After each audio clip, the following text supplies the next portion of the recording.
শুভ সকাল, সকলকে নমস্কার। মিডিয়ার যারা উপস্থিত হয়েছেন সবাইকে শুভেচ্ছা জানিয়ে আপনাদেরকে একটা আনন্দ সংবাদ দেওয়ার জন্য আজকে সবাইকে আমরা ডেকেছি এখানে।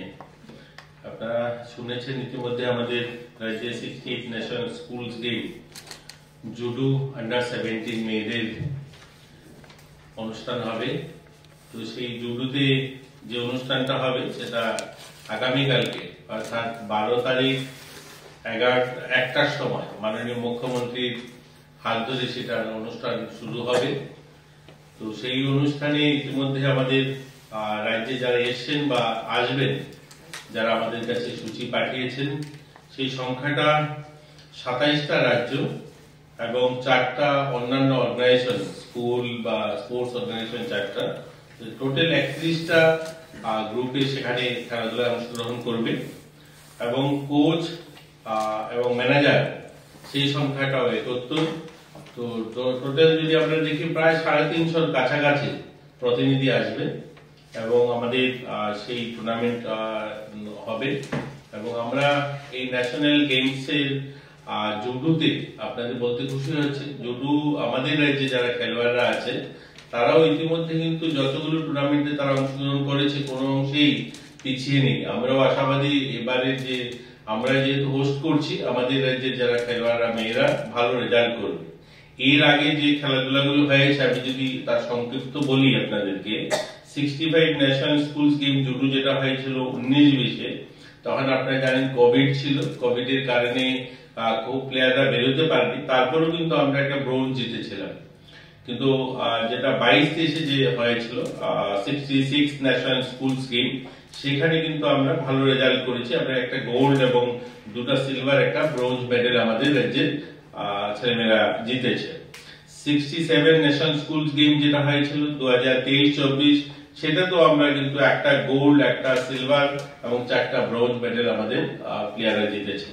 24-25 সেটা তো আমরা একটা ব্রোঞ্জ জিতেছে।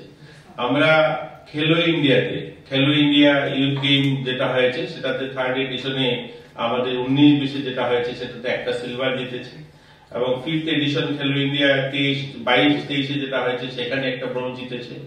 6th এডিশন খেলো ইন্ডিয়া যেটা হয়েছে সেটা তো আমাদের একটা সিলভার, একটা ব্রোঞ্জ জিতেছে। তো আমাদের রাজ্যে যারা জুডোতে যারা প্লেয়াররা আছে, ছেলেরা বা মেয়েরা, ভালো রেজাল্ট গোটা দেশে যেখানে যেখানে তারা পার্টিসিপেট করেছে ভালো রেজাল্ট করেছে। তাই আশাবাদী, যেহেতু আমরা এটা হোস্ট করছি আর আমাদের নিজেদের রাজ্যে তারা খেলবে, একটা ভালো তারা প্রদর্শন করবে, তারা ভালো একটা সুনাম অর্জন করবে।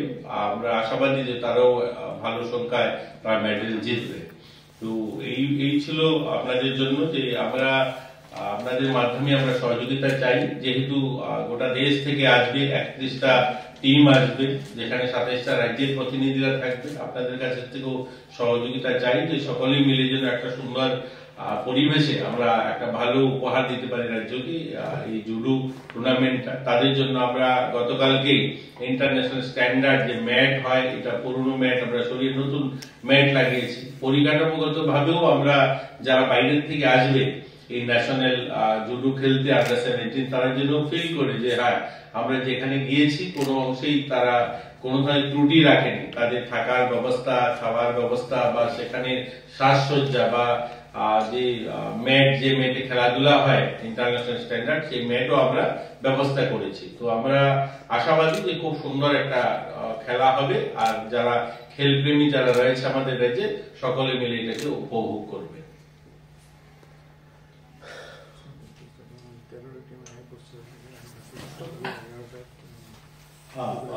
আমাদের এখানে ইতিমধ্যে যেহেতু কালকের থেকে শুরু হবে, 1-2 দিন আগে থেকে যেভাবে বিশেষ করে যারা প্লেয়াররা আছে তারা ট্রেনেই আছে, তো ট্রেন শিডিউলের হিসাবে তারা 2-3 দিন আগ থেকেই আসা শুরু হয়েছে। অলরেডি 13টা রাজ্যের মেয়েরা এসে গেছে, বাকি আজকের রাতের মধ্যে সবাই চলে আসবে। ধন্যবাদ আপনাদেরকে। কিছু যদি জিজ্ঞাসা করতে চান। যারা আসছে বাইরে থেকে তাদেরকে খাওয়া দাওয়ার যে ব্যবস্থাগুলো আছে সরকার থেকে করা হচ্ছে, গতবার যারা এসেছিল তাদের থেকে একটু কমপ্লেইন ছিল যে সেরকম সঠিকভাবে দেখাশোনা করা হয়নি তাদেরকে। দেখুন, আমরা তো আমাদের তরফ থেকে বেস্ট করার আমরা প্রয়াস করি।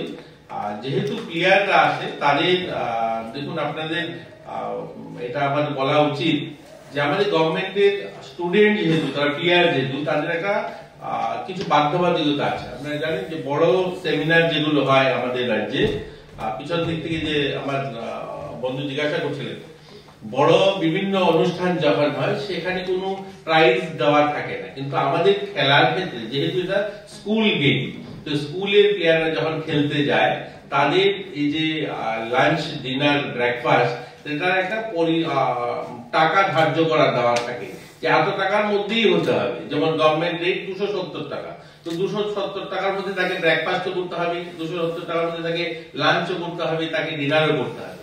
তো এই বাধ্যবাধকতা থেকে থাকে, তার জন্য অনেক সময় কোনো প্লেয়াররা সেটাতে স্যাটিসফাইড হয় না। কিন্তু অন্য কোনো অনুষ্ঠান, ধরুন কালচারাল কোনো প্রোগ্রাম, আমরা কোনো ইউথ ফেস্টিভ্যাল করি, সেগুলোতে এই রেট ধরা থাকে না। তো সেই কারণে অনেক সময় একটু ত্রুটি বিচ্ছুতি হয়, সেগুলো আমাদেরও বুঝতে হবে। যেহেতু এরা ছোট প্লেয়াররা থাকে, আন্ডার 7 স্কুল স্টুডেন্ট, তো সরকার তাদের একটা লিমিটেশন দিয়ে রেখেছে যে সে তাকে এতই দেওয়া। আচ্ছা, এর মধ্যে আবার কিছু কিছু টিম আছে যারা নিজেরা রান্না করে খাবে।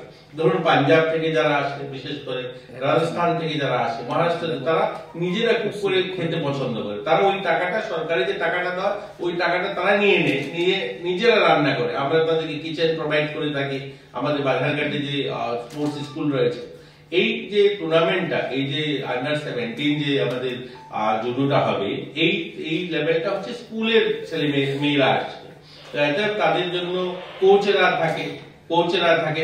হলে পুরনো ম্যাট আছে, কিন্তু আমরা একটা ইন্টারন্যাশনাল স্ট্যান্ডার্ড লোক দেওয়ার জন্য, একটা যারা খেলতে আসবে তারা যেন অনুভব করে যে আমরা যেখানে গিয়েছি, আমরা সেখানে আমাদের পরিকাঠামোগতভাবে কোথাও কোনো ত্রুটি নেই, তার জন্য আমরা সেই আধুনিক ম্যাট, অলরেডি নতুন ম্যাট এসছে, নতুন ম্যাট বিছানো হয়েছে।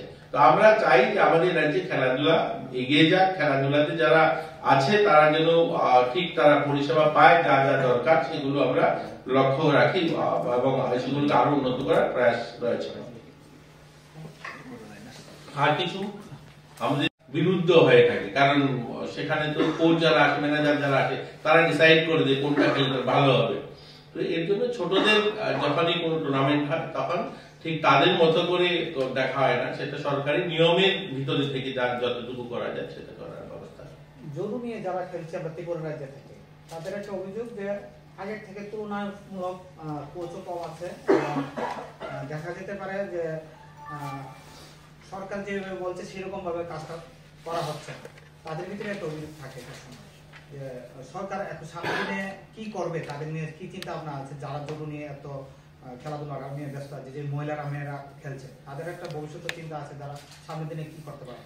দেখুন, ভালো যারা জুডোতে যারা ভালো করছে এরকম না, যারা ভালো জুডোতে করছে এরকম আমাদের এখান থেকে সিনিয়র জুডো প্লেয়ার যারা অন্য রাজ্যেও তারা চাকরি বাকরি পেয়েছে। আপনারা জানেন, আমরা আমাদের রাজ্যে যারা খেলোয়াড়রা রয়েছে, আমাদের সচিবালয় থেকে যিনি আমাদের প্রেস করেন, তিনি ইতিমধ্যে বলেছেন, আপনারা শুনেছেন, প্রায় 300 আমরা পিআই নিয়োগ করছি।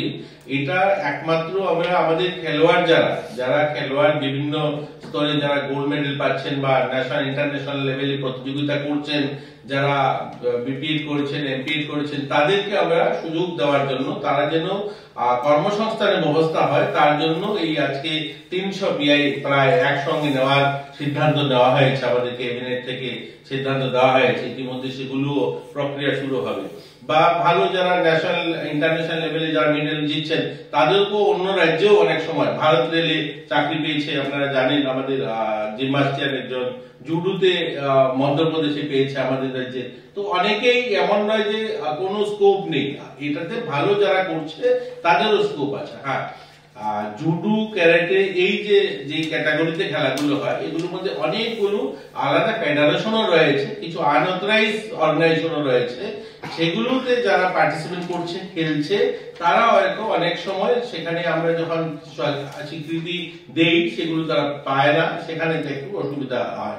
আমাদের রাজ্যে খেলাধুলার জন্য আপনারা জানেন, গত 2 বছর ধরে আমরা যারা গোল্ড মেডেল, এই যে আজকে স্কুল স্পোর্টস বোর্ড যেটা হবে, এখন যেটা স্কুল গেম হচ্ছে, এখানে যারা গোল্ড মেডেল পাবে তাদেরকে আমরা 1 লক্ষ টাকা দেবো। যারা সিলভার পাবে তাদেরকে 50,000 টাকা দেবো আগামী বছর। আমরা যারা ব্রোঞ্জ পাবে তাদেরকে 25,000 টাকা দেবো। তো এই সংখ্যাটাও কিন্তু কম নয়, এই সংখ্যাটাও প্রতি বছর, শুধু জুডো বলছি না, প্রত্যেক ক্যাটাগরিতে এই যে স্কুলস গেমে যারা পার্টিসিপেট করে, যারা সারা দেশে যেখানে যেখানে তারা অংশগ্রহণ করছে, যারা গোল্ড মেডেল জিতে আসছে, তাদেরকে আমরা 1 লক্ষ টাকা করে পুরস্কার দিচ্ছি। প্রত্যেক বছর তাদেরকে 1 লক্ষ টাকা দেওয়া হচ্ছে। যারা সিলভার জিতছে 50,000 টাকা দেওয়া হচ্ছে। এটা আপনি বলতে পারেন।